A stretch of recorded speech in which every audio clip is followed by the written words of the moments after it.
خداوند کریم کا لاکھ شکر ہے، ایسے رہبر عطا فرمائے جن کی سچائی کی گواہی بھی قرآن دیتا ہے، جن کی صداقت کی گواہی قرآن دیتا ہے، جن کی طہارت کی گواہی قرآن دیتا ہے، جن کی شجاعت کی گواہی قرآن دیتا ہے، جن کے علم کی گواہی قرآن دیتا ہے، جن کی سخاوت کی گواہی قرآن دیتا ہے، جن کے ایمان کی گواہی قرآن دیتا ہے۔ تو خدا کا جتنا شکر ادا کریں وہ کم ہے کہ اس خدا نے ہمیں عظیم اور راہبر عطا فرمائے۔ اس خدا کا جتنا شکر ادا کریں کم ہے۔ ایک سجدے میں زندگی بسر ہو جائے پھر بھی حق شکر ادا نہیں ہوتا کہ اللہ نے ہمیں وہ راہبر عطا فرمائے کہ جو وارثان قرآن ہے۔ جو کون ہے؟ وارثان قرآن ہے، جن کے بارے میں خدا قرآن میں فرماتا ہے ثم اورثنا الکتاب الذین اصطفینا من عبادنا۔ خدا فرماتا ہے پھر میں نے اپنی کتاب کے کچھ وارث بنائے، اور وارث انہیں بنایا جن کو میں نے چن لیا اپنے بندوں میں سے۔ اب ظاہر ہے کتاب خدا کا وارث وہی ہو سکتا ہے جو کتاب خدا کو جانتا ہو۔ کتاب خدا کا وہی وارث ہو سکتا ہے جسے پوری کتاب کی ہر آیت کے بارے میں پتا ہو کہ یہ آیت کب نازل ہوئی، کیوں نازل ہوئی، اس کا شان نزول کیا ہے۔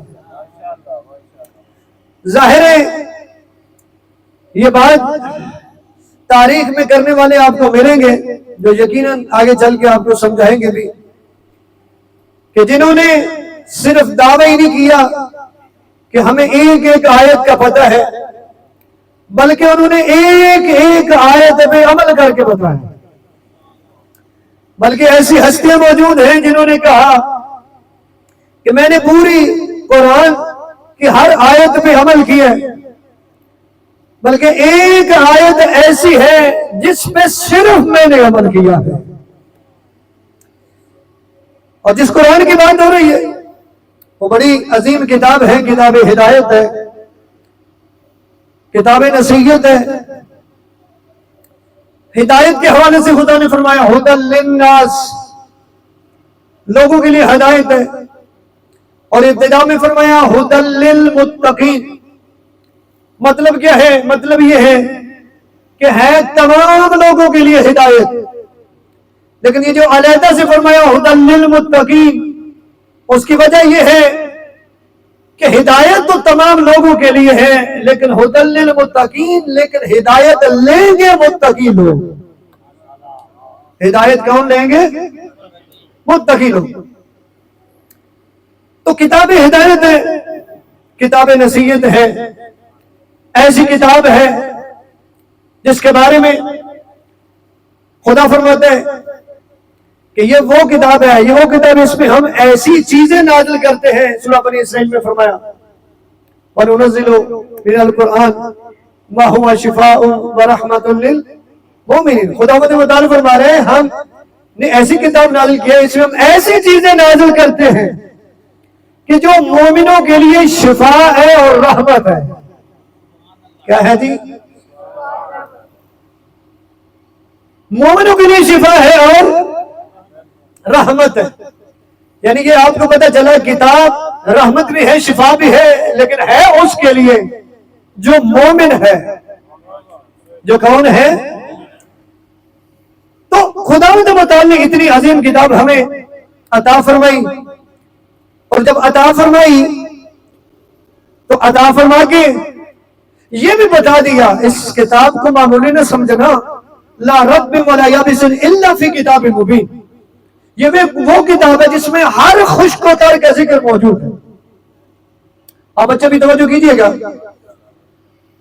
یہ وہ کتاب ہے جس میں بولیے گا ذرا تھوڑا تھوڑا، ہر خشک و تر کا ذکر موجود ہے۔ ایک اور جگہ میں فرمایا وَلَا أَصْغَرُ مِنْ ذَلِكَ وَلَا أَكْبَرُ إِلَّا فِي كِتَابٍ مُبِينٍ۔ فرمایا ہر چھوٹی چیز اور بڑی چیز کا ذکر ہے کتاب خدا۔ کس میں؟ قرآن میں. تو یہ ایسی کتاب ہے کہ جس میں ہر چیز کا ذکر ہے. اس کتاب میں غیبت سے بچنے کا ذکر ہے. ایسی کیا چیز؟ اس کتاب میں غیبت سے بچنے کا ذکر ہے. اس کتاب میں جھوٹ سے بچنے کا ذکر ہے. اس کتاب میں تہمت سے بچنے کا ذکر ہے. اس کتاب میں رشتہ داروں کے حقوق بیان کیے گئے. اس کتاب میں جو وارث رہ جاتے ہیں ان کے ترکیب کے بارے میں بتایا گیا, ان کی وراثت کے بارے میں بتایا گیا. اس کتاب میں یہاں تک بتایا گیا آپ نے قرض دینا کیسے ہے, لینا کیسے ہے, اور بڑی تفصیل کے ساتھ باتیں ہوئی. نماز کا ذکر ہے تو اسی کتاب میں, روزے کا ذکر ہے تو اسی کتاب میں, حج کا ذکر ہے تو اسی کتاب میں, امر بالمعروف کا ذکر ہے تو اسی کتاب میں, نہیں عن المنکر کا ذکر ہے تو بولو اس کتاب میں. یعنی اتنی عظیم کتاب اللہ نے ہمیں عطا فرمائی کہ جو چیز ہمیں چاہیے خداوند متعال نے فرمایا میں نے اس میں لکھ دی ہے.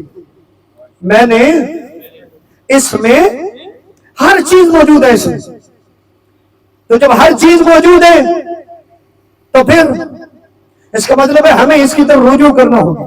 لیکن ایک اور جملہ کہتا جاؤں, یقیناً میرے شیعہ سنی برادران نمازی لوگ تشریف فرما ہو, جب آپ نماز پڑھتے ہیں سورہ الحمد پڑھتے ہیں, اور یہ ایسی سورہ ہے کہ خدا فرماتا ہے, معصوم فرماتے ہیں لا صلاۃ بفاتحتین. معصوم کیا فرماتے ہیں؟ لا صلاۃ بفاتحتین. جس نماز میں دو سورہ فاتحہ نہیں وہ نماز نہیں ہے. یعنی سورہ فاتحہ اتنی ضروری ہے. اور اس میں آپ کیا پڑھتے ہیں؟ ساری آیتیں نہیں, ایک آیت ایاک نعبد و ایاک نستعین کے آگے کیا پڑھتے ہیں؟ اہدنا الصراط المستقیم. شیعہ ہو تو وہ بھی پڑھتا ہے, سنی ہو ہمارے بھائی وہ بھی پڑھتے ہیں. کیا مطلب ہے کہ اے اللہ ہمیں سیدھے راستے کی ہدایت فرما. ایسے ہی کہ سیدھے راستے کی ہدایت فرماتا رہے یا سیدھے راستے کی ہدایت فرما, دونوں صورتوں میں ہم محتاج ہیں ہدایت کے لیے. ایسے ہی تو یہ جو ہدایت ہے ہمیں چاہیے سیدھا راستہ, اس کی ہدایت چاہیے. صراط مستقیم میں کیا ہوتا ہے؟ سیدھا راستہ ہمیں چاہیے. اور ہم دن میں 5 نمازیں پڑھتے ہیں اور یہ آیت 10 دفعہ پڑھتے ہیں. ایسے ہی جب ہر نماز میں 2 دفعہ اس کو پڑھیں گے تو کتنی دفعہ ہو جائے گا؟ 10 مرتبہ. اگر مستحب نماز پڑھیں گے تو زیادہ ہو جائے گا. واجب کی بات کریں, یعنی ہم واجب نماز میں یہ ذکر کر رہے ہیں, دعا کر رہے ہیں پروردگار, اور خدا ہم سے منگوا رہے دعا. کیا جی؟ خدا منگوا رہے دعا. کیا منگوا رہے کہ پروردگار ہمیں سیدھے راستے کی ہدایت فرما. اچھا ادھر دعا منگوائی, ایک اور مقام بھی اللہ نے بتا دیا ان ھذا القرآن یہدی للتی ہی اقوم ویبشر المؤمنین. توجہ فرما رہے ہیں؟ فرمایا یہ قرآن وہ کتاب ہے یہ بالکل سیدھی راہ کی ہدایت کرتا ہے. اور ہے جی یہ کیا کرتا ہے؟ قرآن سیدھے راستے کی ہدایت کرتا ہے. اور ضروری اتنا ہے, میں نے یہ ساری چیزیں جو بیان کی ہیں اس سے بھی آپ کو پتا چلا کتنا ضروری ہے. اب ذرا معصومین کی حدیث کی طرف چلتے ہیں. غور ہے جی, آپ ذرا معصومین کی احادیث کی طرف چلتے ہیں. نبی اعظم فرماتے ہیں دل بھی اسی طرح زنگ آلود ہو جاتے ہیں. اس حدیث کو زبانی یاد کیجئے گا, میں اس لیے آہستہ پڑھ رہا ہوں. نبی کیا فرماتے ہیں کہ دل بھی اسی طرح زنگ آلود ہو جاتے ہیں جس طرح لوہا زنگ آلود ہو جاتا ہے. جس طرح لوہا, دل بھی اسی طرح زنگ آلود ہو جاتا ہے جس طرح لوہا زنگ آلود ہو جاتا ہے. لوگوں نے سوال کیا اللہ کے رسول پھر یہ دلوں کو صاف کیسے کریں؟ تو نبی اعظم نے فرمایا دلوں کو صاف کریں قرآن کی تلاوت سے اور موت کو یاد کر کے. یعنی ہمیں پتا چلا کہ قرآن کی تلاوت جو دلوں میں زنگ لگ جاتا ہے نا, یعنی نبی فرما رہے زنگ لگتا بھی ہے, اور یہ دل صاف کیسے ہوتے ہیں؟ قرآن کی تلاوت سے. کس سے جی؟ قرآن کی تلاوت سے, اور ساتھ ساتھ موت کو یاد کرنے سے. اور یہ دونوں چیزیں وہ ہیں کہ جو آج اکثر لوگ چھوڑ چکے. قرآن کی تلاوت بھی بس نام کی رہ گئی, اور موت کا تو مولانا ذکر کرتا جائے تو نیند آنا شروع ہو جاتی ہے. ایسے ہی ایک درود پڑھیے کہ بلند آواز سے اللہم صلی علی محمد. اجازت ہے شیعہ سنی برادران میں دو جملے کہہ دوں. میں نبی اعظم کی حدیث سنا رہا ہوں. نبی فرما رہے ہیں, میں پھر گزارش کر رہا ہوں, نبی فرما رہے ہیں دل بھی اسی طرح زنگ آلود ہو جاتے ہیں جس طرح لوہا زنگ آلود ہو جاتے ہیں. صحابہ نے سوال کیا اللہ کے رسول یہ دلوں کو صاف کیسے کریں اگر زنگ آلود ہو جاتے ہیں؟ تو نبی فرماتے ہیں قرآن کی تلاوت سے اور موت کو, میں نے یہ دوبارہ آپ کے لیے پڑھی, آپ کو زبانیں یاد ہوتے, قرآن کی تلاوت سے اور موت کو, اصالہ ثواب کے حوالے سے ذکر ہو رہا ہے نا. میرے شیعہ سنی برادران اسی کے لیے اکٹھے ہوئے ہیں کہ دعا کی جائے, کیونکہ دعا کا بڑا اثر ہے. اور یہ یاد رکھیے گا کہ یہ جو اصالہ ثواب کی محافل ہوتی ہیں اس میں دو چیزیں زیادہ تر ہوتی ہیں معروف اصالہ ثواب کے لیے, یا قرآن پڑھتے ہیں یا پھر ذکر ہوتا ہے محفل کی صورت میں, مجلس کی صورت میں, یا بعض برادران کی الفاظ ہوتے ہیں میلاد کی صورت میں. بات تو ایک یہ ذکر ہونے ایسے ہی دو ہی صورتیں ہیں کہ یا قرآن ہوگا یا بارسانے قرآن کا ذکر. تو قرآن, میں آپ سے سوال کرتا ہوں, ہو سکتا ہے کچھ لوگ بیدار نہ ہو, یعنی پریشان ہو گیا ہوں, صرف قرآن کی بات ہو رہی ہے, حالانکہ قرآن ایک ایسی کتاب ہے کہ معصوم فرماتے ہیں اگر اللہ سے باتیں کرنی ہو تو قرآن کی تلاوت کیا کرو. کیا کیا کرو؟ اور بندہ ایک عام کسی کے پاس ہوتا ہے, اس سے بات کرنا پسند کرتا ہے, کسی وزیر سے بات کرنا پسند کرتا ہے, اللہ سے بات کرنا پسند نہیں کرے گا کہ جو سب کا خالق ہے. کون ہے جی؟ زیادہ پسند ہونا چاہیے نا. تو پھر کیا کرے؟ قرآن کی تلاوت. اور نبی کی حدیث ایک اور سنیں, فرمایا قرآن کی تلاوت سے اپنے گھروں کو نورانی کرو. متوجہ رہیے, یہ میں وہ جملے پڑھ رہا ہوں کہ جن پہ بولتے بندے وہ ہیں جو معرفت والے ہیں. خیبر خندر میں خندق شروع کر دوں, ابھی آپ نعرے لگائیں گے, ٹھیک ہے نا جی, لیکن یہ وہ باتیں جو سمجھنے والی ہیں, کیونکہ نسلوں کی تربیت ہو رہی ہے. کیا ہو رہی ہے جی؟ یہ ذکر, یہ جو پروگرام ہوتے ہیں یہ کوئی رسمیں نہیں ہے, نسلوں کی تربیت ہے. اور آنے والے کی بھی یہ ذمہ داری ہے شیعہ سنی برادران کو کچھ ایسا دے کہ جو ان کا بھی فائدہ ہو, ان کی نسلوں کا بھی فائدہ ہو. آپ اتفاق کرتے ہیں ان باتوں سے؟ نبی فرما رہے ہیں, نبی اعظم کی حدیث, نبی فرما رہے ہیں کہ اپنے گھروں کو قرآن کی تلاوت سے نورانی کرو. کیا کرو جی؟ اگلی بات فرمایا یہود و نصارہ کی طرح اپنے گھروں کو قبرستان نہ بناؤ. یہود و نصارہ کی طرح اپنے گھروں کو قبرستان. فرماتے ہیں وہ کیا کرتے تھے, یہودی اور عیسائی کیا کرتے تھے, گرجا گھروں میں اور عبادت گاہوں میں تو نمازیں پڑھتے تھے, عبادت کرتے تھے, لیکن گھروں میں عبادت نہیں کرتے تھے. نبی فرما رہے تم ایسا نہ کرنا. فرمایا اپنے گھروں میں قرآن کی تلاوت کرو. فرماتے ہیں جتنی قرآن کی تلاوت کرو گے اتنی گھر میں بھلائیاں آئیں گی اور گھر میں رہنے والوں کے لیے آسانیاں ہو جائیں گی. کیا ہو جائے گا؟ گھر میں رہنے والوں کے لیے. اب چھٹے معصوم کا فرمان سنیں, فرمایا قرآن کی تلاوت کیا کرو اور ضرور میں ضرور کیا کرو. چھٹے معصوم کیا فرماتے ہیں؟ قرآن کی تلاوت کیا کرو اور ضرور کیا کرو. فرمایا جس گھر میں قرآن کی تلاوت ہوتی ہے اور اللہ کا ذکر ہوتا ہے اس گھر میں اللہ کے فرشتے نازل ہوتے ہیں, اس گھر سے شیطان بھاگ جاتے ہیں. کیا کرتے ہیں جی؟ شیطان بھاگ جاتے ہیں. اس گھر میں وافر برکتیں نازل ہوتی ہیں.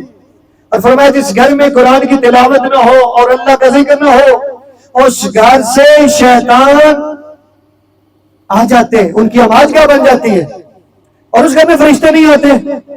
اب یہ اگر علیحدگی میں بیٹھ کے بندہ سوچے کہ میرے گھر سے اللہ کے فرشتے بھاگ گئے تو اب میرا حال کیا ہوگا. اکثر ہم پریشانیوں میں گھرے ہوتے ہیں, لیکن ہم پریشانیوں میں گھرے ہوں گے تو ہمیں کوئی بتائے گا یا فلاں نے تجھ پہ ٹونا کر دیا, فلاں نے تجھ پہ جادو کر دیا, فلاں نے تجھ پہ یہ کر دیا, وہ کر دیا. یعنی ہم جو اصل چیزیں ان کی طرف آتے ہی نہیں. کیا نہیں کرتے؟ ابھی یہ جو اشارہ ثواب کی مجلس ہے, قرآن پڑھتے ہیں کہ نہیں پڑھتے؟ بولو. پڑھتے ہیں نا. کیوں پڑھتے ہیں؟ مرحومین کے درجات کی بلندی کے لیے، مرحومین کی مغفرت کے لیے، بچوں آپ ہی توجہ کرو، مرحومین کے درجات کی بلندی کے لیے، ان کی مغفرت کے لیے۔ اچھا پڑھے لکھے اباء بیٹھے ہو، دانا لوگ بیٹھے ہو، بزرگ چہرے بھی میرے سامنے تشریف فرمائے، مجھے اتنا بتا دیں کہ وہ قرآن جو مردوں کے لیے شفاعت کا باعث بن سکتا ہے، زندوں کے لیے کیا ہوگا؟ متوجہ ہے جی؟ وہ قرآن جو مردوں کے لیے فائدہ مند ہے، زندوں کے لیے نہیں ہوگا؟ بولو نا، ہوگا؟ زندوں کے لیے ہوگا نا؟ زندے کے لیے بلکہ زیادہ ہو گیا، کیونکہ نازل ہی زندوں کی ہدایت کے لیے۔ ہاں جی، لیکن ہم نے کیا کیا؟ ہم نے قرآن کو رکھ دیا گھر میں، رحمت ہے بس ختم، ڈیوٹی ختم ہوگی بھائی، ایسے ہی ہے جی۔ اور بچوں کے حوالے سے بھی بس اتنا ہی ہے، بچوں کو قرآن پڑھا دیا، آپ جلیبیاں بانٹو، آپ مٹھائی بانٹو، کیوں بانٹ رہے جی؟ بچے نے قرآن پڑھ لیا، کیا کر لیا؟ بچوں نے قرآن پڑھ لیا، یعنی باپ نے سمجھا میری ڈیوٹی ختم ہوگی، حالانکہ ڈیوٹی ختم نہیں ہوتی، ڈیوٹی کبھی شروع ہوئی۔ ہاں جی، اللہ قرآن کے بارے میں کیا فرماتا ہے؟ پہلے تو میں نے بتا دیا، ہدی للمتقین۔ دوسری بات، افلا یتدبرون القرآن ام علی قلوب اقفالها، فرمایا تم قرآن میں غور و فکر کیوں نہیں کرتے؟ کیا تمہارے دلوں میں تالے لگے ہوئے ہیں؟ مولا امین علیہ السلام فرماتے ہیں جس قرات میں تدبر نہ ہو، غور و فکر نہ ہو، اس میں کوئی بھلائی نہیں ہے۔ تو ہمیں پتہ چلا کہ قرآن غور و فکر کے لیے، کس کے لیے؟ اور قرآن ایک ایسی کتاب ہے کہ نبی اعظم فرماتے ہیں کہ جب فتنے تجھے رات کی تاریکیوں کی طرح تمہاری اوپر چھا جائیں، اس کو بھی یاد کیجئے گا، اس دور کی ضرورت ہے یہ حدیث، بار بار ہمیں پڑھنی بھی چاہیے، یاد بھی کرنی چاہیے، لوگوں کو بھی سنانی چاہیے، کیونکہ اس سے ہمیں ایک راستہ ملے گا۔ نبی فرماتے ہیں کہ جب فتنے رات کی تاریکیوں کی طرح تم پر چھا جائیں، میری بات پہنچ گئی سارے سے بات کا، جب فتنے، نبی فرما رہے کہ جب فتنے تمہارے اوپر رات کی تاریکیوں کی طرح چھا جائیں، نبی فرماتے ہیں قرآن کو اپناؤ۔ کس کو اپناؤ؟ اس کا مطلب ہے ہر فتنے کا علاج ہے قرآن، ہر فتنے کا علاج، اور یہ جو آج کل فتنے ہیں اس کا علاج ہے وہ آیت جو میں نے عنوان کلام کرا دی ہے۔ ایک درود پڑھے تاکہ متوجہ ہو۔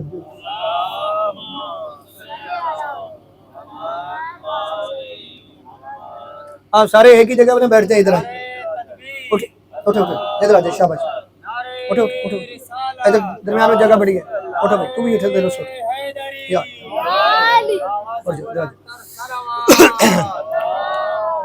کشان بھائی ادھر درمیان میں آ جائے، پھر بھی کوشش کریں بلند آواز سے صلوات پڑھیے گا، اللہم صلی علی محمد، ادھر آ جائے، ایک اور درود پڑھیے گا بلند آواز سے، اللہم صلی علی محمد وعلی محمد۔ اجازت ہے کہ چند جملے کہہ لیں؟ اجازت ہے سارے صاحبان کی؟ بیٹا میں یہ آپ کے لیے کر رہا ہوں کہ یہ چیزیں آپ کے فائدے والی ہیں، تو آپ اکٹھے ہو جائیں تو باتیں کریں گے، تو ہمارا دل یہی ہوتا ہے، کیونکہ میں نے ابتدا میں کہا نا کہ یہ ذکر ہو رہی ہے، نسلوں کی تربیت ہے، سمجھ آ رہی ہے بات کی؟ چلو میں ایک حدیث سناتا جاؤں تاکہ مزید واضح ہو جائے۔ نبی اعظم کی ایک اور حدیث ہے، اور اس کے لیے یہ جو بزرگ چہرے ہیں جو صاحب اولاد ہیں یہ زیادہ توجہ کرو۔ نبی فرماتے ہیں ادبوا اولادکم علی ثلاث خصال، توجہ ہے جی، ادبوا اولادکم علی ثلاث خصال، نبی اعظم فرماتے ہیں اپنی اولاد کو تین چیزیں سکھاؤ۔ کتنی چیزیں جی؟ سارے بولیے گا جی، کتنی چیزیں سکھاؤ؟ تین چیزیں سکھاؤ۔ نبی فرما رہے ہیں ادبوا اولادکم علی ثلاث خصال، نبی فرما رہے ہیں کہ اپنی اولاد کو تین چیزیں سکھاؤ۔ کون سی؟ نمبر ایک فرمایا حب نبی کو، فرمایا اپنے نبی کی محبت سکھاؤ اپنی اولاد کو۔ غور ہے جی سر صاحبان کی؟ سارے ماشاءاللہ شیعہ ہو یا سنی ہو کلمہ پڑھنے والے بیٹھے ہیں، نبی آپ کی ڈیوٹی لگا رہے تربیت، کیونکہ تربیت واجب ہے۔ اللہ قرآن میں فرما رہے ہیں یا ایھا الذین آمنوا قوا انفسکم واہلیکم، فرمایا اے ایمان والو اپنے آپ کو اور اپنے بچوں کو بچاؤ اس آگ سے. توجہ ہے جی. تو جہاں تربیت واجب ہے وہاں نبی نے فرمایا 3 چیزیں سکھاؤ، یعنی 3 چیزوں کی تربیت کرو. پہلی چیز حب نبیکم، اپنے نبی کی محبت سکھاؤ اپنے بچوں کو. کیا کر؟ میرے خیال سے ماحول کی نظر ہو رہے ہیں، اگر آپ متوجہ ہوں تو میں کچھ جملے پڑھ لوں. اللہ اکبر یا رسول اللہ.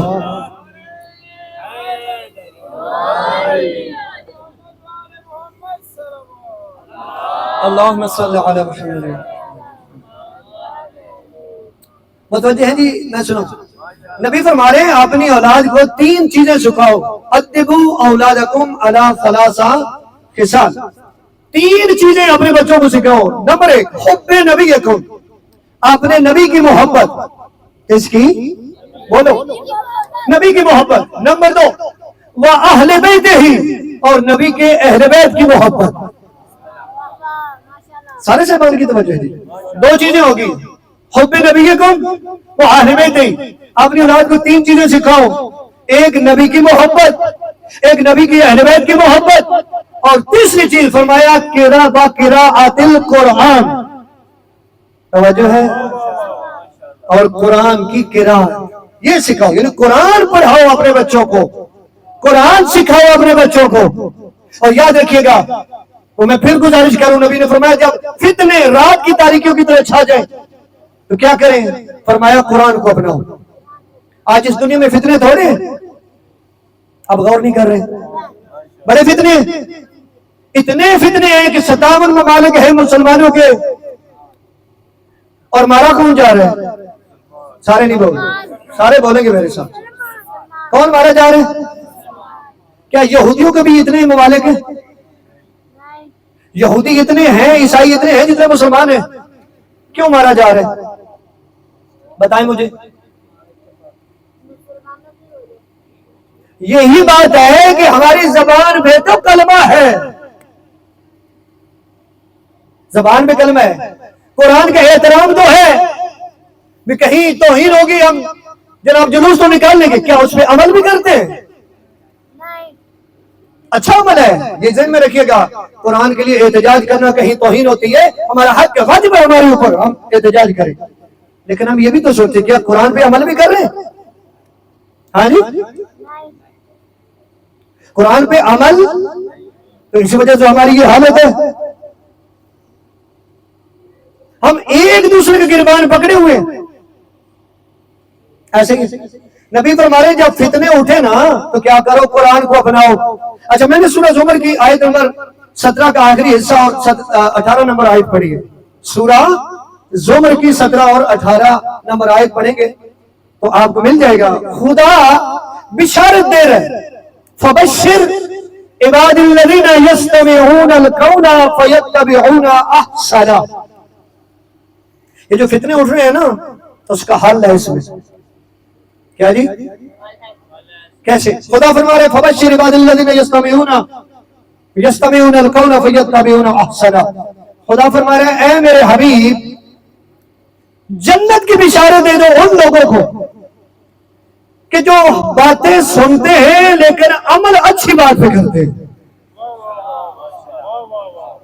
باتیں سنتے ہیں لیکن عمل کس پہ کرتے ہیں؟ بولو. پہلے بھی ہدایت کی بات ہوئی، اب سنو اللہ قرآن میں کیا فرما رہے ہیں.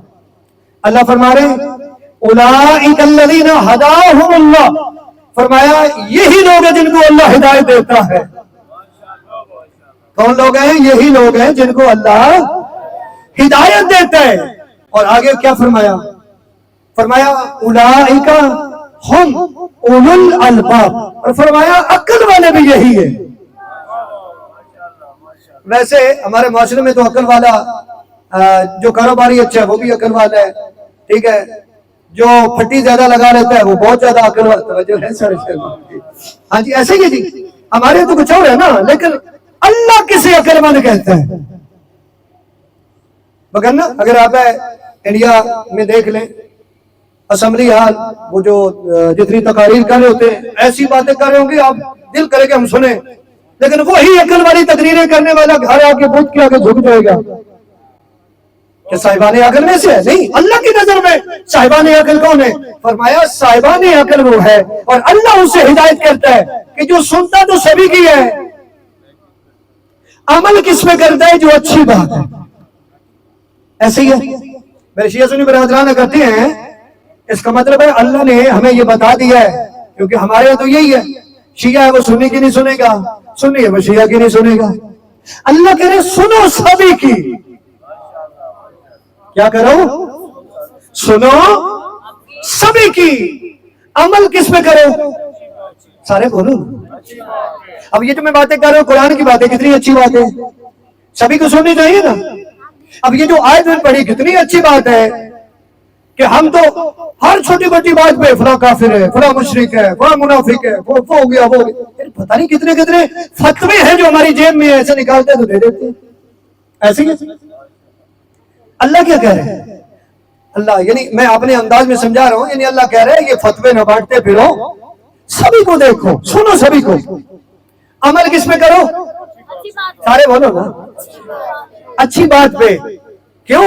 فرمایا جو اچھی بات پہ عمل کرتا ہے اللہ اسے ہدایت دیتا ہے، اور عقل والا بھی وہی ہے. چلو ایک مثال سے سمجھاتے ہیں. آپ کسی جگہ جانے چاہتے ہیں، کسی منزل پہ جانے، بچوں آپ ہی دیکھو، کسی منزل پہ آپ جانا چاہتے ہیں یا کسی مقام پہ جانا چاہتے ہیں، آپ ایک چوک پہ پہنچ گئے. کدھر پہنچے جی؟ چوک پہ پہنچ گئے. یعنی ایک راستہ ادھر جاتا ہے، کدھر جاتا ہے، کدھر جاتا ہے، ایک ادھر جاتا ہے. ایک مثال ہے، وہاں لوگوں کا رش لگا ہوا. متوجہ؟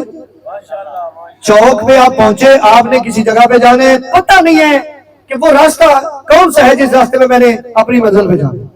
آپ چوک میں وہاں رش لگا لوگوں کا، آپ ایک سے پوچھتے ہیں ادھر والے سے، وہ کہتا ہے یہ راستہ محفوظ ہے. اس سے پوچھتے ہیں، وہ کہتا ہے جی ادھر والا راستہ محفوظ ہے.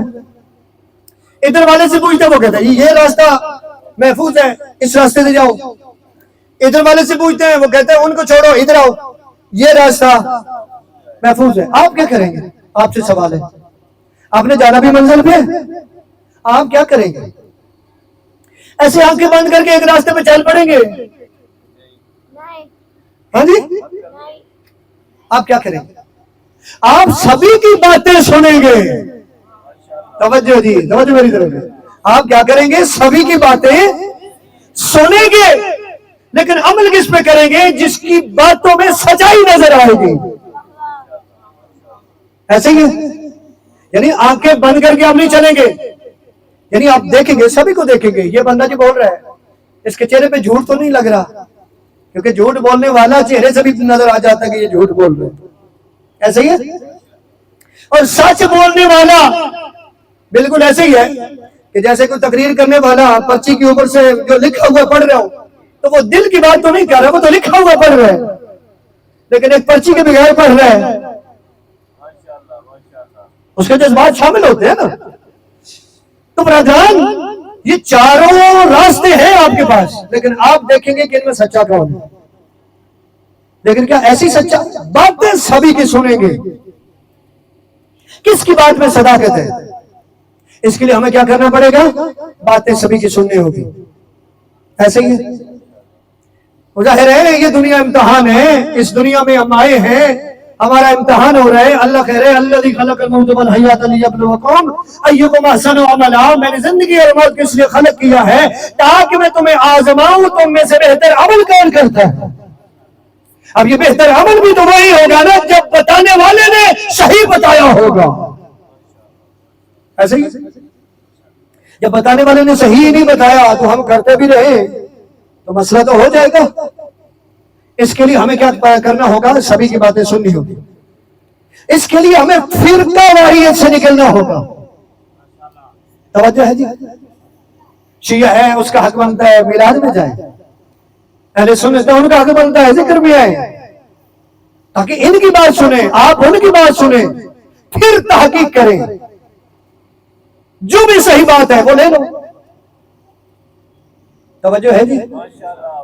وہ کیا کرو؟ وہ لے لو، کیونکہ تیرا امتحان ہے. تجھ سے یہ نہیں پوچھا جانا جب پوچھا جائے یہ کیوں نہیں کیا، کہ میرے ماں باپ ایسا کرتے تھے تو میں بھی ایسا بن گیا۔ اللہ نے قرآن میں مذمت کی ہے ماں باپ کے عقیدے کی، توجہ فرما رہے ہیں، ماں باپ کے عقیدے کی اللہ نے مذمت کی ہے۔ یعنی جو لوگ کہتے تھے کہ ہمارے ماں باپ کیا غلط تھے، خدا واضح طور پر فرماتا ہے اگر انہیں عقل نہیں تھا تو کیا تجھے بھی عقل نہیں تھا؟ ماں باپ کی اطاعت واجب ہے لیکن دین میں نہیں۔ لا تسألون عما كانوا يعملون، یہ نہیں پوچھا جائے کہ وہ کیا کرتے رہے، فرمایا یہ بتاؤ تم کیا کرتے رہے ہو۔ تم سبھی کا یہ ایمان ہے نا کہ ہر زیرو موت کا ذائقہ چکھنے والا ہے، جو آیا ہے اس نے جانا ہے، تو جو جا رہا ہے اس نے حساب کسی اور کا دینا کہ اپنا دینا ہے۔ تو پھر دنیا میں رہ کے بھی سوچے نا اپنے بارے میں کیا میں صحیح ہوں یا نہیں، اور صحیح ہونے کے لیے اللہ نے نبی بھیجے ہیں جو بتائے، جو بتاتے رہے ساری زندگی بھی یہ راستہ ہے سیدھا۔ یہ کون سا راستہ ہے؟ سیدھا راستہ ہے۔ ہم صرف فقہوں کی وجہ سے ایک دوسرے لڑنا شروع ہو گئے۔ میں نے حضرت صاحب کے ایک پروگرام میں ایک محفل میں یہ ذکر کیا تھا کہ مولانا وہ ہوتا ہے کہ جو جس کا معنی یہ ہے مولانا یعنی ہمارا دوست۔ کیا مطلب ہے مولانا کا؟ اور دوست یہ دنیا داری والا دوست نہیں، لڑائی جھگڑے والا نا وہ نہیں۔ اس دوست سے مراد یہ ہے کہ جو تمہیں گمراہی سے بچائے، جو تمہیں اچھی بات بتائے، جہاں تم غلط ہو تمہیں سیدھا راستہ دکھائے۔ دوست وہ ہے جو محبت کا درس دے، نفرت کا نہیں۔ ایسے ہی ہے۔ میں نے کہا کہ شیعہ سنی برادران جس نے کلمہ پڑھا اس کے لیے اس کے کچھ حقوق ہوتے ہیں۔ کیا ہوتا ہے جی؟ ایک مسلمان کے دوسرے مسلمان پہ نبی فرماتے ہیں 6 حق ہیں۔ پہلا حق یہ ہے کہ اپنے بھائی مسلمان بھائی سے ملاقات کرو تو اس پر سلام کرو۔ کیا کرو؟ گھبراتے نہیں کیا؟ ایک درود پڑھ لے متوجہ ہو جائے آپ اللہم صلی علی محمد و علی محمد۔ اب ظاہر ہے آپ کی مجبوری ہے کہ جب نعرے لگتے ہیں تو ظاہر بندہ فریش رہتا ہے، تو جب باتیں ایسی ہوں کہ جو مشکل پیش کرنے والی ہوں تو ظاہر پھر تھوڑی پریشانی تو ہو جاتی ہے، لیکن خیر ہے ہماری بھی ڈیوٹی ہے آپ کی بھی ڈیوٹی ہے۔ ایک اور درود پڑھیے گا بلند آواز سے اللہم صلی علی محمد و علی محمد۔ پہلا حق کیا ہے؟ اللہ کا نور احمد، احمد کا نور علی۔ اللہ کا نور احمد، احمد کا نور علی۔ حسن حسین پھول ہے اور فاطمہ کلی۔ کیا غور کیا ولی، مشکل میں تھک کے کام آئے، مشکل کشا علی حیدری۔ ماشاءاللہ آپ کو سلامت رکھے، بزرگ ہیں لیکن جوان کر دیا نا اپنے آپ کو بھی، سب کو بھی بھیجا کہ بیدار ہو گیا۔ میں نے ابھی کہا نا نعرہ لگائے تو بندہ بیدار ہو جاتا ہے۔ اور یہ یاد رکھیے گا ایک جملہ میں کہتا جاؤں، یہ نعرہ وہ نعرہ ہے کہ جو جب لگایا جائے تو اونچا لگایا جائے، اس لیے کہ یہ وہ نعرہ ہے کہ جو 1400 سال سے منافقوں کی نیندیں حرام کیے ہوئے ہیں۔ حیدری اللہ آپ کو سلامت رکھے۔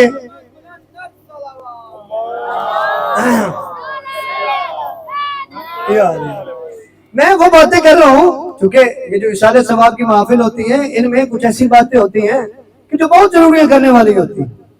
جب ہم دعا کر رہے ہیں تو عبرت بھی ہو نا، جس ہم ان کے لیے دعا کرنے کے لیے آئے، کل ہمارے لیے بھی کوئی آئے گا تو کچھ ایسی باتیں سیکھیں دنیا میں ہمیں رہنا کیسے زندگی گزارنی ہے۔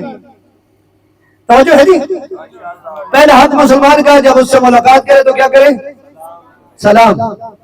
اور یہ سلام اتنا ضروری ہے کہ حکم یہ ہے کہ جب قبرستان سے گزرو تو انہیں بھی کہو السلام علیکم یا اہل القبور، کہ اے قبروں میں رہنے والوں تم پر ہمارا سلام ہو۔ سلام ہے کیا؟ دعا۔ تم پر سلامتی، تم پر سلامتی ہو۔ اس کا مطلب ہے کہ جب آپ نے دعا کی، اب حکم آیا کہ اس نے دعا کی ہے نا، اب تجھ پہ واجب ہو گیا جواب دے۔ یعنی تو میرے لیے دعا کر رہے تو میں بھی تیرا دشمن نہیں ہوں، وعلیکم السلام۔ اور یہاں تک بتایا گیا بلکہ بہتر جواب دو، علیکم السلام ورحمت اللہ وبرکاتہ، کہ تم پر اللہ کی سلامتی بھی ہو، تم پر اللہ کی رحمتیں بھی ہوں اور برکتیں بھی نازل ہوں. یہ ہے اسلام. یہ کیا ہے؟ وہ اسلام جو کہتا ہے مردوں کو سلام دو. ہاں آج کل لوگ جو ہیں وہ سلام بھی نہیں دیتے. ہاں امیر ہے وہ غریب کو دیکھنا گوارا نہیں کرتا کہ یہ اسلام ہے. ایسا نہیں. اسلام ایک نظام ایجاد ہے. پہلا حق ہے اسلام کا مسلمان کا مسلمان پہ جب ملو تو سلام کرو. دوسرا حق جب مسلمان تجھے دعوت دے تو دعوت کو قبول کرو. اب یہ بات بڑی پیاری ہے. ہاں جی کوئی مسلمان دعوت دیتا ہے تو کیا کرو. اور دعوت کے بارے میں اتنا کچھ موجود ہے کہ اگر تم نے مستحب روزہ رکھا ہوا ہے تو اگر مسلمان نے دعوت دی ہے تو یہ نہ بتاؤ میں روزے سے ہوں. اب دیکھ لو کہ خدا کو اپنا بندہ کتنا پیارا ہے. ہاں جی جو دعوت دے رہے اسے نہ بتاؤ کہ میں روزے سے ہوں. مستحب روزے کی بات کروں واجب کی نہیں. یہ نہ بتاؤ کہ میں روزے سے ہوں بلکہ اس نے دعوت دی دعوت قبول کر لو. وہاں دعوت پہ چلے جاؤ وہاں پہ کھا لو روزہ افطار کر لو. وہی ثواب جو آپ کو روزے کے ملنا تھا وہ بھی مل جائے گا دعوت کا بھی مل جائے گا. یہ ہے اسلام. توجہ ہے جی. اگلی بات وہ تو اسے خیر خواہی کے طالب ہو تو اس کی خیر خواہی کر. چوتھی بات چوتھا حق بتا رہا ہوں. جب اسے چھینک آئے وہ الحمدللہ کہے تو اس کے لیے یرحمک اللہ کا کیا کہو. اب دیکھیں نا اس کا مطلب یہ بھی تم کہو کہ اللہ کی تو برحمت ہو. اور کیا ہوا کیا ہے چھینک آئی ہے تکلیف ہوئی نا تھوڑی سی تکلیف ہوئی حالانکہ فائدہ ہے اس میں.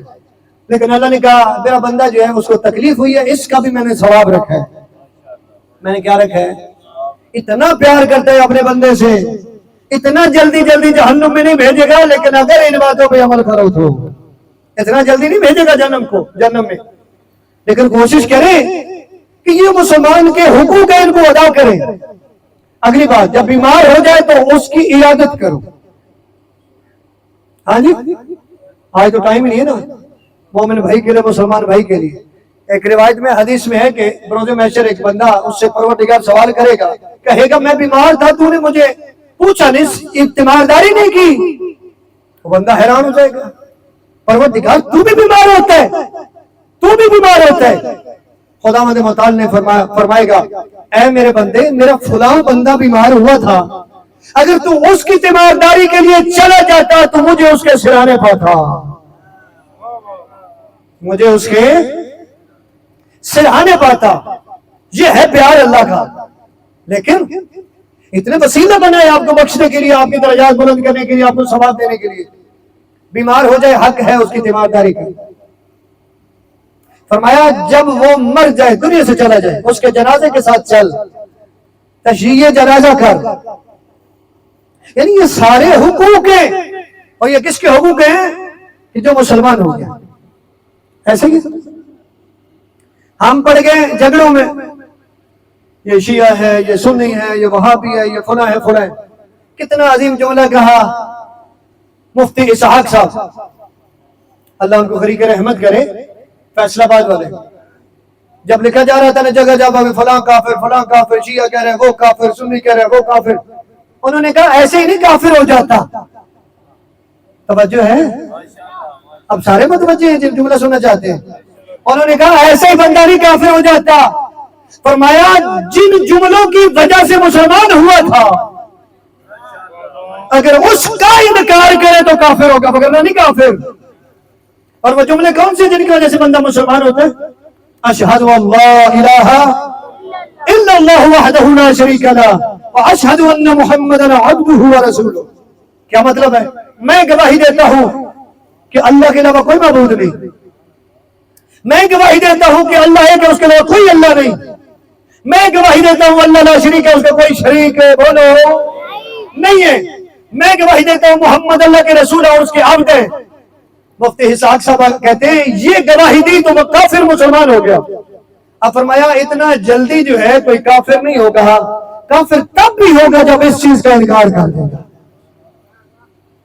کس کا انکار کرے گا؟ اچھا آپ جتنے بیٹھے ہیں اس چیز کا کوئی انکار کرنے والا بیٹھے؟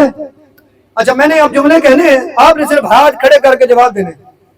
اچھا اللہ کے علاوہ کسی اور کو معبود مانتے ہو؟ بولو نہیں، اللہ کے علاوہ کوئی معبود، معبود سے مراد بچوں ہے کہ جس کی عبادت کی جائے۔ معبود کون ہوتا ہے؟ تو عبادت صرف اللہ کی ہے، کسی اور کی عبادت نہیں ہے، کیونکہ کافر مسلمان ہی یہ گواہی دے کے ہو گئے۔ تو ہمارا پہلا عقیدہ کہ اللہ کے علاوہ کوئی معبود، بولو یہ عقیدہ ہے آپ سب کا۔ آگے بڑھتے ہیں جی۔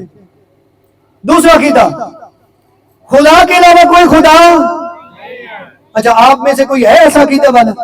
نہیں ہے۔ اگلی بات، اللہ کا کوئی شریک ہے؟ نہیں ہے۔ اچھا ہمارا اگلا عقیدہ، نبی اعظم کے بعد کوئی نبی آئے گا؟ سارے بولو خاتم النبیین کے قائل ہے، ہاں؟ بلکہ ہمارا تو عقیدہ ہے کہ نبی کے بعد اگر کوئی اپنے آپ کو نبی کہتا ہے وہ بھی کافر ہے، جو اسے نبی مانتا ہے وہ بھی کافر ہے۔ یہ عقیدہ ہوتے ہوئے کوئی کافر نہیں ہو سکتا، ایسے ہی ہے۔ بلکہ ہمیں تو جو ہمارے راہبر ہیں انہوں نے عقیدہ جو دیا اس میں بتایا ہے کہ توحید کی 4 قسمیں ہیں۔ یہ بچے بڑے بزرگوں کے لیے، سبھی کے لیے ہم مختصر کرتا ہوں۔ کیا ہے جی؟ توحید کی کتنی قسمیں ہیں؟ بولو ذرا، شیعہ سنی برادران بولیے گا۔ توحید کی 4 قسمیں۔ نمبر 1 توحید در ذات۔ اب یہ وہ ہے جو ہمارے راہبروں نے ہم تک پہنچائی ہے۔ توحید در، بچوں اپنے یاد کریں، میں آپ سے شام کو، آج تو نہیں بلکہ کل سنوں گا، ٹھیک ہے جی۔ پہلی کیا، کون سی قسم ہے؟ توحید در، نہیں سارے نہیں بول رہے، توحید در ذات، یعنی خدا کی جو ذات ہے اس میں اسے ایک ماننا، یعنی اللہ کے علاوہ کسی اور اللہ کا تصور بھی نہیں کیا جا سکتا۔ کیوں؟ تو اس نے کہا لیس کمثلہ شیء، اس کی مثل کوئی شے ہی نہیں ہے۔ توجہ ہے جی؟ شیعہ سنی برادران یہ عقیدہ ہے نا سبھی کا، ہاں جی۔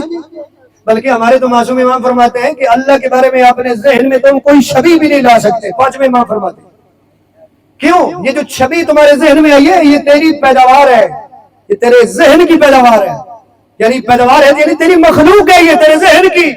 تو اللہ مخلوق نہیں ہے، اللہ خالق ہے۔ اللہ کون ہے؟ یعنی ہم نے توحید در ذات کا اقرار کیا کہ اللہ کے علاوہ کوئی اور اللہ نہیں ہے، ایسے ہی ہے جی۔ دوسری توحید در صفات، توحید در یعنی اللہ کی جو صفات ہے ان میں بھی اللہ واحد ہے، جیسی صفتیں اللہ کے پاس ہیں ایسی کسی اور کے پاس نہیں ہے۔ یعنی پیدا کون کرتا ہے؟ اللہ۔ کون کرتا ہے؟ بولو۔ تو یہ صفت کس کی ہے؟ کیونکہ قرآن کہہ رہے اللہ خالق کل شیء، ہر چیز کا خالق اللہ ہے۔ یہ آپ کا عقیدہ ہے؟ ہر چیز کا خالق کون ہے؟ اللہ۔ توحید در افعال، یعنی توحید در ذات، یعنی اللہ کے علاوہ کوئی اور اللہ۔ توحید در صفات، یعنی جو اللہ کی صفتیں ہیں وہ کسی اور میں، جیسے اللہ میں پائی تیسے کسی اور میں نہیں۔ مثلا اللہ کی صفت ہے عالم، عالم تو اور بھی ہے، تو کیا فرق ہوا؟ فرق یہ ہے کہ اللہ کا علم ذاتی ہے، باقی لوگ جتنے بھی انہوں نے سیکھا ہے ان کا کسبی علم ہے۔ تو اللہ کی صفات میں کوئی اس کا شریک نہیں، اللہ کے افعال میں توحید در افعال، اس کے کاموں میں کوئی شریک نہیں۔ زندہ وہ کرتا ہے، مارتا وہ ہے، توجہ ہے جی۔ رزق وہ دیتا ہے، کون دیتا ہے؟ اللہ الذی خلقکم ثم رزقکم، فرمایا وہ اللہ ہے کہ جس نے تمہیں پیدا کیا پھر تمہیں رزق دیا، یعنی رازق بھی وہ ہوا، خالق بھی وہ ہوا۔ اب جو میں نے ابتدا میں بات کی، توحید در عبادت، توحید در، اس سے مراد یہ ہے کہ اللہ کے علاوہ کسی اور کی عبادت ہو۔ معبود صرف کون ہے؟ اللہ، اور اس کی گواہی کس نے دی؟ اللہ نے خود بھی دی، ہاں جی، نبی اعظم نے دی اور تمام صحابہ نے دی۔ میں نے کہا کیوں کہا؟ ذرا غور کریں۔ اللہ نے قرآن میں فرمایا شاہد اللہ انہ لا الہ الا ہوا، کہ اللہ نے خود گواہی دی ہے کہ اللہ کے علاوہ کوئی معبود نہیں ہے. ٹھیک ہے جی. اچھا نبی نماز پڑھتے تھے نا؟ ذرا بولو تو صحیح سارے کلمہ پڑھنے والے. نبی نماز پڑھتے تھے بھائی؟ پڑھتے تھے تو اس لیے اللہ کہہ رہے میرا حبیب عبادت کم کیا کر تیرے پاؤں پہ برم آ جاتے ہیں. حبیب پیارا ہے نا. تو جب نماز پڑھتے ہوں گے دوسری رکعت میں یہی پڑھتے ہوں گے اشہد اللہ الہ الا اللہ وحدہ لا شریک لہ. یعنی اس کا مطلب ہے نبی کہہ رہے میں گواہی دیتا ہوں اللہ کے علاوہ کوئی معبود نہیں. یعنی اللہ کے بعد نبی کی بھی گواہی آ گئی کہ کوئی معبود ہے اللہ کے علاوہ. اچھا جتنے صحابہ ہیں علی ہو اہل بیت ہو سارے نماز پڑھتے ہیں تو وہ بھی یہ تو پڑھتے ہیں اشہد اللہ الہ الا اللہ وحدہ لا کہ اللہ کے علاوہ کوئی معبود نہیں. یہ ہم گواہی دے رہے ہیں.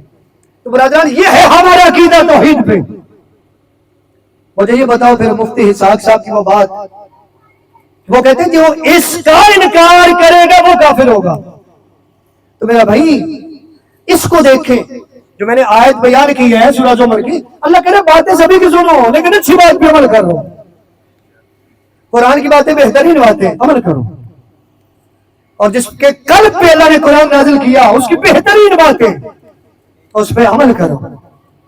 بس آپ کی توجہ ہو گئی. نبی اعظم کی بہترین باتوں میں سے ایک بات یہ ہے کہ فرمایا 3 چیزیں اپنے بچوں کو سکھاؤ.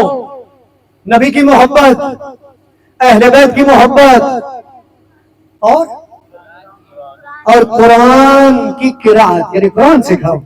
یہ 3 چیزیں نبی نے فرمایا. تو کلمہ پڑھنے والا وہی ہے نا چاہے شیعہ ہو یا سنی کہ جو نبی کی بات مانے. بھائی کوئی شیعہ ہے تو اتنے تک شیعہ نہیں ہو سکتا جب تک نبی کو مانے نہیں, اور کوئی سنی بھی اتنے تک سنی نہیں ہو سکتا جب تک نبی کا کلمہ نہ پڑھے اس کی بات نہ مانے. اب نبی کہہ رہے 3 چیزیں اس پہ عمل کرو, تربیت کرو بچوں کی. نمبر 1 نبی کی محبت, نمبر 2 اہل بیت کی محبت, نمبر 3 بولو نا یہ تینوں چیزیں گمراہی سے بچانے والی ہیں. تو نبی کی باتیں پیاری باتیں اس پہ کتنے لوگ عمل کرتے ہیں میرا تو میسج پہنچ گیا. لیکن چونکہ اصالہ ثواب کی مجلس ہے اگر نبی نے کہا میرے سے محبت کرو, میرے اہل بیت سے محبت کرو, قرآن سے محبت کرو تو یہ تینوں چیزیں شافی ہیں. شیعہ سنی برادران آپ کا عقیدہ ہے نبی شفاعت کریں گے؟ بولو شفاعت کریں گے؟ کریں گے. اور خود نبی نے فرمایا کہ میرے اہل بیت شفاعت کریں گے. کیا کریں گے؟ اور معصومین نے فرمایا قرآن بھی شافی ہے. قرآن کیا ہے؟ بلکہ چھٹے معصوم فرماتے ہیں کہ جنت کے جو درجات ہیں وہ قرآن کی آیتوں کے برابر ہیں. جتنی قرآن کی آیتیں ہیں اتنے درجات ہیں. اور جب قاری قرآن جائے گا جنت میں اسے کہا جائے گا قرآن پڑھ, جو ہی وہ قرآن پڑھتا جائے گا جنت میں اس کا درجہ بڑھتا جائے گا. یعنی ایک قرآن کی آیت بڑھی جنت میں ایک درجہ بڑھ گیا. یہ ہے قرآن. اور اہل بیت نبی فرما رہے ہیں مشکل ترین مقامات میں میری اور میری اہل بیت کی محبت تمہیں بچائے گی. جب مرنے لگو گے میری اور میری اہل بیت کی محبت تمہیں بچائے گی. قبر میں جاؤ گے جب اٹھائے جاؤ گے, جب میزان پہ جاؤ گے, جب اعمال تولے جائیں گے, جب ہاتھ میں عمل نامہ دیا جائے گا, جب پورے صراط سے گزرنے لگو گے فرمایا میری اور میری اہل بیت کی محبت تمہیں بچائے گی. اور اس امت کو گمراہی سے بچانے کے لیے نبی نے جو پیاری بات دی ہے نا, پیاری بات پہ عمل کرنا ہے, اچھی بات کو ماننا ہے. 35 اصحاب نے اس حدیث کو بیان کیا نبی کی پیاری بات کو. فرمایا انی تارک فیکم الثقلین کتاب اللہ و عطرت اہل بیت. کون ہے؟ فرمایا میں 2 چیزیں چھوڑ کے جا رہا ہوں, ایک قرآن ہے, دوسری میری عطرت ہے, اہل بیت ہے. یہ کیا ہے؟ یہ صرف قرآن سے محبت ہے اور اہل بیت سے محبت ہے؟ صرف محبت نہیں ہے. یقین کر کے مان لیں ابھی تو سوشل میڈیا کا دور ہے. اب سوشل میڈیا پہ دیکھیں تو کافر بھی اہل بیت سے محبت کر رہے ہیں کہ نہیں کر رہے؟ اب میرے شیعہ سنی برادران بولو, اگر میں غلط بولوں تو بے شک بولیے گا. کافر بھی اہل بیت سے محبت کرتے ہیں یا نہیں کرتے ہیں؟ تو کیا ان کو فائدہ ہونا؟ ہاں فائدہ نہیں ہونے والا. صرف محبت نہیں فائدہ اس محبت، یہ جو نبی نے فرمایا کہ میں دو چیزیں چھوڑ کے جا رہا ہوں، ایک قرآن ہے، دوسری میری اہل بیت ہے، اس سے مراد یہ ہے کہ گمراہی سے بچنے کا واحد راستہ یا قرآن ہے یا اہل بیت ہے. یعنی آپ نے اس کی پیروی کرنی ہے، جو قرآن کہتا ہے اس پہ بھی عمل کرنا ہے، اور جو اہل بیت کہتے ہیں ان پہ بھی عمل کرنا ہے.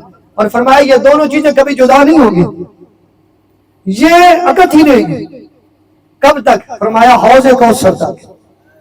فرمایا اگر تم ان سے تمسک کرو گے تو یہ تمہیں لے آئیں گی حوض کوثر پر. کون سی چیزیں؟ انڈیا کے عالم دین ہیں، ان کا میں کلپ سنا تھا، بڑی پیاری بات کی. میں نے ابتدا میں کہا نا بہت ساری چیزیں ہیں جن پہ ہم عمل نہیں کر رہے، اس میں 57 ملک ہیں اور مسلمان مارا جا رہے ہیں. وہ کتنا پیارا جملہ انہوں نے کہا، انڈیا کے اہل سنت والمدین ہیں، انہوں نے کہا یہ جو مسلمانوں کی حالت یہ ہوئی ہے اس کی وجہ ہی یہ ہے کہ انہوں نے اہل بیت کو چھوڑ دیا. اہل سنت والمدین کس کو چھوڑ دیے؟ اگر آپ دیکھیں ابھی یہ جو کچھ ہو رہا ہے یہ غزہ پہ، یہ حماس تنظیم کون ہے؟ اہل سنت. ان کی مدد کرنے والے یہ حزب اللہ، یہ ایران کون ہے؟ شیعہ.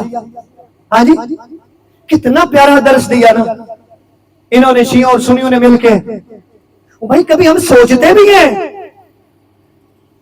کہ جب مسلمانوں کے خلاف بات ہوتی ہے تو عیسائی ہے وہ یہودی کے ساتھ مل جاتا ہے، یہودی عیسائی کے ساتھ مل جاتا ہے، کہ نہیں ملتا؟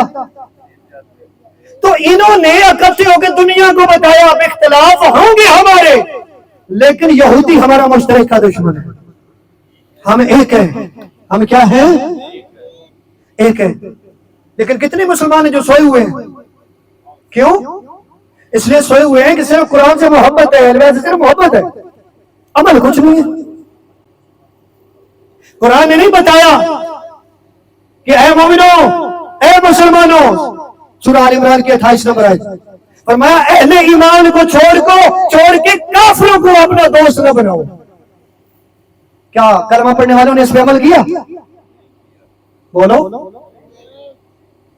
پھر اس کا مطلب ہے قرآن سے صرف محبت ہی ہے نا، عمل تو نہیں کیا. صرف چند ٹکوں کے لیے نا مسلمان مر رہا مرتا رہے، پیسہ آ رہا. بعض ممالک کے وہاں ان کے لیے آپ پروٹیسٹ بھی نہیں کر سکتے، احتجاج بھی نہیں کر سکتے. یہ دنیا چھوڑ جانی ہے، صرف پیسہ کام نہیں آنا. قرآن کو فالو کرو، اہل بیت کو فالو کرو. اور یاد رکھیے گا اہل بیت نے کبھی زندگی میں قرآن کے خلاف کچھ بھی نہیں کیا. جو عمل ہے اہل بیت کا وہ قرآن کے مطابق ہے. اور نبی نے فرمایا یہ دو چیزیں پکڑ لو، ان سے تمسک رکھو، بچ جاؤ گے گمراہی سے. فرمایا ایک اور حدیث جو بڑی مشہور ہے، مثل اہل بیت کمثل سفینۃ نوح من راکبھا نجا ومن تخلف عنھا فغرق بہا. فرمایا میری اہل بیت کی مثال کشتی نوح جیسی ہے. کس جیسی؟ کشتی نوح جیسی ہے. اور آپ جانتے ہیں کشتی نوح کون سی تھی، کیسی تھی؟ اس میں سگا بیٹا نہیں بیٹھا، بیوی نہیں بیٹھی، بچ گئی تھی. ہاں جی، ڈوب گئی. کیوں مثال دی؟ اس لیے کہ جو اہل بیت کی کشتی میں بیٹھا وہ بچ جائے گا، جو رہ گیا وہ ہلاک ہو جائے گا. نبی کی حدیث کہہ رہی ہے. تو صرف محبت نہیں کرنی. نوح نبی کی کشتی کی مثال ہے. نوح نبی کا بیٹا باپ سے محبت تو کرتا تھا، پیروی نہیں کرتا تھا. کیا نہیں کرتا تھا؟ اس کا مطلب ہے ہمیں قرآن اور اہل بیت کی پیروی کرنی ہے. اور محبت کے کیا فائدہ ہے؟ اس سال ثواب کی وجہ سے نبی نے فرمایا من مات علی حب آل محمد مات شہیدا. یہ فائدہ ہے. فرمایا جو اہل بیت کی محبت میں مرا اسے مردہ نہ کہو وہ شہید ہے. یہ میں نہیں کہہ رہا، نبی کہہ رہے. جو اہل بیت کی محبت میں مر گیا وہ کون ہے؟ بولو، شہید ہے. آگے سنو، فرمایا من مات علی حب آل محمد مات مغفورا. جو اہل بیت کی محبت میں مرا وہ بخشا ہوا مرا. آگے سنو، فرمایا من مات علی حب آل محمد مات کامل الایمان. جو اہل بیت کی محبت میں مرا وہ کامل الایمان مرا، اس کا ایمان مکمل ہے. اب ذرا نقصان سن لو اہل بیت سے بغض کا. فرمایا من مات علی بغض آل محمد مات کافرا. فرمایا جو اہل بیت کے بغض میں مر گیا، نبی فرما رہے وہ کافر ہے، وہ کون ہے؟ کافر ہے۔ نعرہ تکبیر، اللہ اکبر، نعرہ رسالت، یا رسول نعرہ حیدر۔ سارے والے حیدری۔ بس ختم، ایک میسیج ہی تھا جو میں نے آپ تک پہنچا دیا۔ نقصان کیا ہے؟ نبی فرما رہے ہیں جو اہل بیت کے بغض میں مر گیا وہ کون ہے؟ کافر ہے۔ نبی کا حدیث ہے، اب آگے سنیں۔ اور نقصان فرمایا من مات علی بغض آل محمد لم یشم رائحۃ الجنہ، فرمایا جو اہل بیت کے بغض میں مرا جنت کی خوشبو بھی نہیں سونگھ سکتا۔ کیا نہیں کر سکتا؟ کیا ایسے ہی محبت کرنی ہے؟ بلکہ نہیں، اللہ نے قرآن میں واجب کرا دی۔ سورہ شورى آیت 23 وَقُلْ لَا أَسْأَلُكُمْ عَلَيْهِ أَجْرًا إِلَّا الْمَوَدَّةَ فِي الْقُرْبَى، حبیب یہ میرے امتیوں کو کہہ دے، اپنے امتیوں کو کہہ دے، یہ جو میں نے دین پھیلایا نا میں اس کی کوئی اجرت نہیں مانگتا، لا أسألكم، کوئی اجرت کا سوال نہیں کرتا، إِلَّا الْمَوَدَّةَ فِي الْقُرْبَى، مگر ایک ہی ہے میرے قرابتداروں سے مودت کرنا۔ کیا کرنا؟ دیکھیں نا کتنی ضروری کتنی ہے اہل بیت سے محبت و مودت کہ اللہ نے قرآن میں واجب کرا دی۔ کیوں واجب کرا دی ہے؟ یہ آپ کو کربلا میں پتہ چلے گا۔ میرے شیعہ سنی برادران، میں یہی کہہ رہا ہوں کہ بار بار اس چیز کو دوہرا رہا ہوں کہ نفرتوں کو چھوڑیں، بغض کو چھوڑیں۔ کلمہ پڑھنے والے ہیں سبھی ایک دوسرے کو سنیں۔ ہم جو محرم ہے، سفر ہے، کیا بیان کر رہے ہیں؟ ایک اہل سنت عالم دین لاہور کے، انہوں نے کہا میں جاؤں تو صحیح، آج پورا دن شیعوں کی مجالس میں جاتا ہوں، سنتا ہوں یہ کیا بیان کرتے ہیں۔ وہ خود لکھتا ہے اپنی کتاب میں، میں کسی جگہ پہ گیا تو وہاں کیا ہو رہا تھا؟ وہاں توحید کا ذکر ہو رہا تھا، اللہ کی توحید کا۔ میں کسی اور پہ گیا قرآن کی عظمت بیان ہو رہی تھی، کسی اور جگہ پہ گیا نماز روزے کی بات ہو رہی تھی، کسی اور جگہ پہ گیا وہاں اخلاقیات کی بات ہو رہی تھی، کسی اور جگہ پہ گیا سیرت پہ بات ہو رہی تھی، کسی اور جگہ پہ گیا تاریخ کی بات ہو رہی تھی، کسی اور جگہ پہ گیا فضائل بیان ہو رہے تھے، کسی جگہ پہ مسائل بیان ہو رہے تھے۔ وہ جتنا سن سکتا تھا سارا دن سنا۔ اب دیکھیں نا کتنا صاف دل انسان ہے، پھر لکھتا ہے، وہ کہتا ہے کہ میں نے سارا دن مجلسوں میں جا کے جو دیکھا ہے نا، یہ جو اتنا کچھ میں نے سنا ہے، اس نے تحریر میں لکھا کہ یہ شیعہ کتنے خوش قسمت ہیں، ایک مجلس کی وجہ سے اتنا دین انہیں مل رہا ہے۔ کیا مل رہا ہے؟ یعنی ان مجالس میں کیوں بات کیا ہو رہی ہے؟ ابھی آپ نے سنا توحید کی بات، رسالت کی بات، نبوت کی بات، امامت کی بات، نماز کی بات، روزے کی بات، حج کی بات، اور اگر اہل بیت کی بات ہو تو ان کی بات ہے جن کی محبت کو اللہ نے واجب کرا دی۔ اب حسین حسین کرتے ہیں نا، کیوں؟ نبی فرما رہے ہیں میرا حسین، حدیث ہے، جنت کے دروازوں میں سے ایک دروازہ ہے۔ کون ہے؟ نبی کی حدیث ہے کہ حسین جنت کے دروازوں میں سے ایک دروازہ ہے، اور فرمایا کہ جو حسین سے بغض رکھے گا اللہ نے اس پہ جنت کی خوشبو کو بھی حرام کر دی۔ ابھی میں نے کہا نا کہ تربیت کرو حب نبی کو، نبی سے محبت کی تربیت کرو، اب وہ بھی سن لیں۔ اب نبی فرماتے ہیں جو میرے حسن و حسین سے محبت کرتا ہے وہ مجھ سے محبت کرتا ہے۔ یعنی یہ بھی تو بتا دیا کہ مجھ سے محبت صادق سچی تب ہے جب میرے حسن و حسین سے محبت کرو۔ اور محبت کیا ڈیمانڈ کرتی ہے؟ محبت ڈیمانڈ کرتی ہے کہ جس سے محبت کی جائے اس کے دشمن سے نفرت کی جائے۔ کیا کیا جائے؟ اس کے دشمن سے نفرت کی جائے۔ آج آپ دیکھتے ہیں امام حسین علیہ السلام کا ذکر جو ہوتا ہے، کربلا میں آئے ہیں تو کیا چیز چاہیے تھی امام کو؟ کیا بادشاہی چاہیے تھی؟ جو بچپن میں کھیل کے جنت کا بادشاہ بن گیا، الحسن والحسین سیدہ شباب اہل الجنہ، فرمایا میرے حسن و حسین جوانان جنت کے سردار ہیں۔ جس کو جنت کی سرداری مل گئی ہے نانا کی گود میں کھیل کے، وہ یہ دنیا کی بادشاہی لینے گیا؟ دین بچانے کے لیے نکلا حسین، کہ جانتے نہیں تھے کہ اس دین کو بچانے کے لیے کتنی مشکلات ہیں۔ اور یہ بھی تو آپشن موجود تھا کہ اگر چپ کر کے گھر میں بیٹھ جاتے ہیں حسین خود بھی بچ جاتے ہیں، حسین کی بہنوں کا پردہ بھی بچ جاتا ہے۔